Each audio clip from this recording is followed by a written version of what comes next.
This is MaxAnimate 1 with the Weekly Mirror.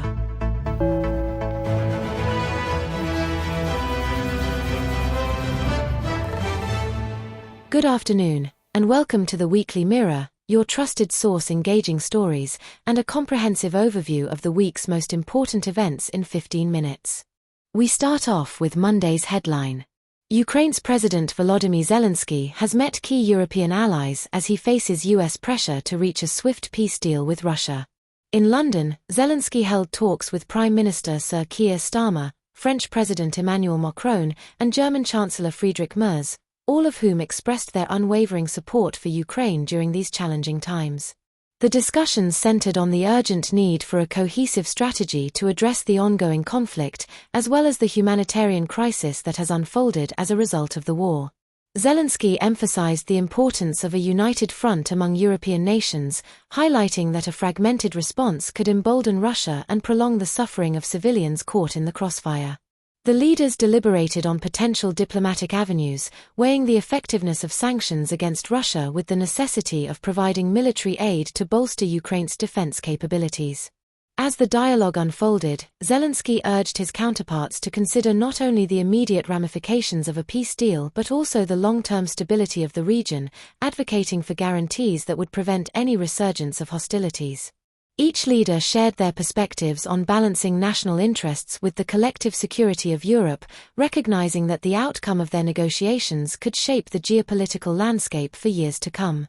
With the clock ticking and mounting pressure from the United States for a resolution, Zelensky remained steadfast in his commitment to protect Ukraine's sovereignty while navigating the complexities of international diplomacy.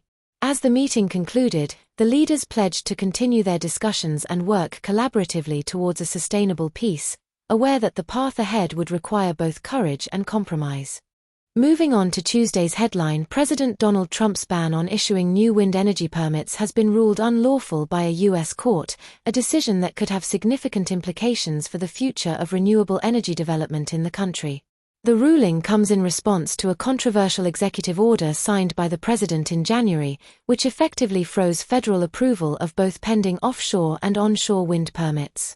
This abrupt halt not only disrupted the regulatory process but also scrambled plans for numerous projects across the United States that were already in various stages of development, leaving many stakeholders concerned about the future viability of their investments. As a result of the executive order, some 17 states, along with a New York-based clean energy advocacy group, took legal action against the federal government, arguing that the ban undermined both state efforts to transition to cleaner energy sources and the national commitment to combat climate change. One of the key projects affected by this stop-work order was the Empire Wind 1 project, a massive wind farm planned off the coast of New York, which was designed to generate enough electricity to power approximately 500,000 homes. This project, along with others like it, is seen as a critical step toward achieving renewable energy goals and reducing reliance on fossil fuels. The court's decision to overturn the ban is a significant victory for advocates of renewable energy, as it not only restores the possibility of moving forward with wind energy projects but also sends a message about the importance of adhering to established environmental policies and regulations. As states and clean energy groups celebrate this ruling, they are hopeful that it will pave the way for more robust investments in wind energy, ultimately leading to job creation, technological innovation, and a stronger commitment to sustainability in the face of climate change. The future of wind energy in the United States now appears more promising, with many stakeholders eager to resume their efforts to harness the power of the wind for a cleaner and more sustainable energy landscape. President Donald Trump has long criticized wind power, often expressing his discontent with the technology during rallies and in various media interviews. He calls it expensive and says smart countries don't use it, arguing instead for a reliance on traditional energy sources such as coal and natural gas. Trump's stance is not merely a personal opinion but rather a reflection of a broader skepticism within certain political circles regarding renewable energy.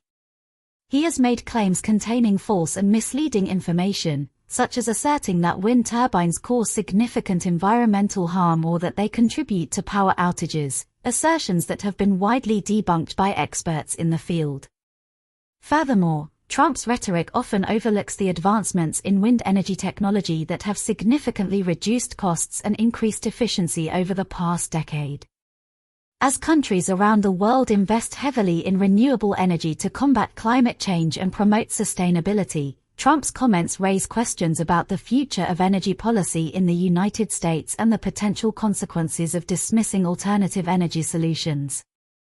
Wednesday's headline is that lawyers for 8 remand prisoners who are on hunger strike while waiting to go on trial for alleged offenses relating to Palestine action are calling for an urgent meeting with ministers, emphasizing the dire circumstances surrounding their clients' health and well-being.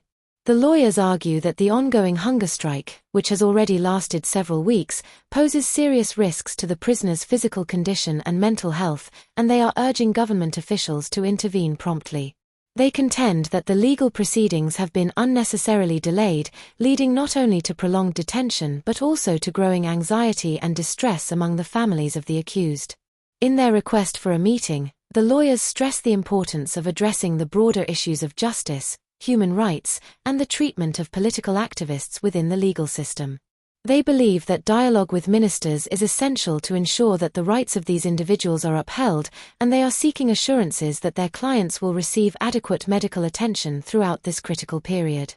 The situation has drawn attention from various human rights organizations, which are also advocating for a swift resolution to the prisoners' plight and are calling for transparency in the legal process.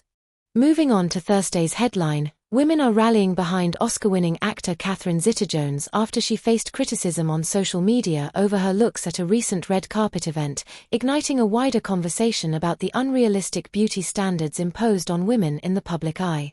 Zeta-Jones, 56, attended a Netflix event in Los Angeles on the 9th of November, where she participated in a TikTok interview discussing her role in the highly anticipated Wednesday series. However, the attention she garnered for her professional achievements was quickly eclipsed by a barrage of negative comments regarding her appearance. Many critics took to social media platforms to voice their opinions, highlighting the harsh reality that even accomplished women can find themselves under scrutiny for their looks. In response to the backlash, Laura White, 58, and this year's winner of Miss Great Britain Classic, called the backlash complete nonsense, emphasizing the double standards that exist in society. She pointed out that men don't have this sell-by, use-by date that women do, stressing the importance of shifting the narrative and valuing women for their talents and contributions rather than their physical appearance alone. Beauty journalist Solly Hughes, 50, echoed this sentiment, asserting that unlike their male counterparts, women are unfairly judged for the natural process of aging. She passionately argued that Mumbles-born Zeta-Jones should be free to look however she liked, as confidence and self-acceptance should be celebrated rather than criticized. Hughes further elaborated on the societal pressures women face to maintain a youthful image, often leading to harmful comparisons and unrealistic expectations. This incident has sparked a larger movement among women to support one another in the face of such scrutiny, with many rallying to share their own experiences of being judged based on looks rather than their capabilities. Social media has become a powerful platform for these voices, allowing women to counteract the negativity with messages of empowerment, resilience, and solidarity.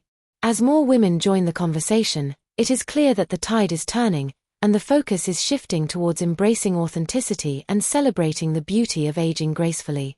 Zeta-Jones, 56, attended a Netflix event in Los Angeles on the 9th of November, where she participated in a TikTok interview discussing her role in the highly anticipated Wednesday series. However, the attention she garnered for her professional achievements was quickly eclipsed by a barrage of negative comments regarding her appearance. Many critics took to social media platforms to voice their opinions, highlighting the harsh reality that even accomplished women can find themselves under scrutiny for their looks. Now, Friday's headline, angry French farmers are calling for more protests over the government-backed slaughter of cattle herds affected by so-called lumpy skin disease, LSD, a situation that has escalated tensions between agricultural communities and authorities across the nation. On Thursday, there were clashes between riot police and demonstrators in the southern Ariège department, where frustration boiled over after veterinarians were called in to destroy potentially contaminated cattle at a local farm, a decision that many farmers viewed as an extreme and heavy-handed measure. The farmers, already beleaguered by the financial strains of the pandemic and fluctuating market prices, have expressed their outrage not just at the loss of their livestock but also at what they perceive as a lack of support and understanding from the government regarding their livelihoods. Elsewhere in the south, the discontent has manifested in various forms of protest. Farmers have dumped manure outside government buildings as a symbolic act of defiance, while major roads have been blocked to draw attention to their cause and to halt the flow of traffic until their grievances are heard. The offices of several environmentalist groups were ransacked in the Charente Maritime Department, highlighting the growing animosity between agricultural workers and those advocating for stricter environmental protections. LSD is a highly contagious bovine disease which is transmitted mainly by fly bites, posing a significant threat to cattle health and the dairy and meat industries. The symptoms are fever, mucal discharge, and nodules on the skin, and the rapid spread of the disease has prompted authorities to take drastic measures in an attempt to contain it. However, many farmers argue that the government should explore alternative solutions, such as vaccination programs and better pest control methods, rather than resorting to mass slaughter. The National Lottery results. Lotto. 18, 22, 24, 41, 53, 56, and the bonus ball is 59, the jackpot is £3.9 million. Euro Millions. 7, 25, 30, 37, 41, and the two lucky stars are 5 and 11, the jackpot is £14 million. The UK millionaire maker is JDKC 35786. Thunderball.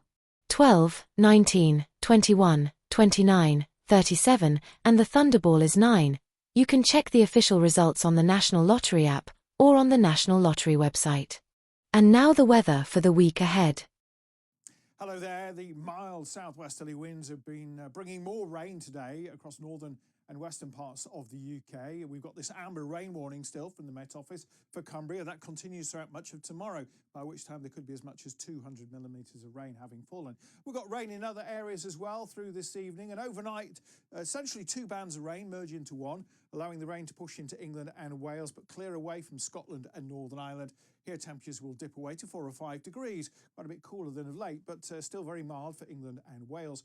We've got wet weather, though, across the southwest of Wales. This is where we have an amber rain warning from the Met Office for tomorrow. Not as much rain as in Cumbria. The rain won't last as long, but it has been very wet in this area for quite some time now. And the rain is going to be stuck across southwest England, but particularly Wales and northern England. Towards the southeast, it should be dry, some sunshine. And for Scotland and Northern Ireland, dry for the most part. Plenty of sunshine, lighter winds as well. Here temperatures will be around 7 or 8 degrees or so, still making double figures across England and Wales. That really wet weather across northern England and Wales on Monday then moves away, and the rain is going to be much lighter as it moves towards the southeast of England on Tuesday. Following that to the north, there'll be some sunshine, some mist and fog patches, and most places will be dry. We've got some more wind and rain coming in on Wednesday, and that will give the temperatures a boost once again. And that was this week's Weekly Mirror. We will be back on Sunday at 4 p.m. right here on MaxAnimate 1. The next news will be the daily news at 5:45. Have a good evening.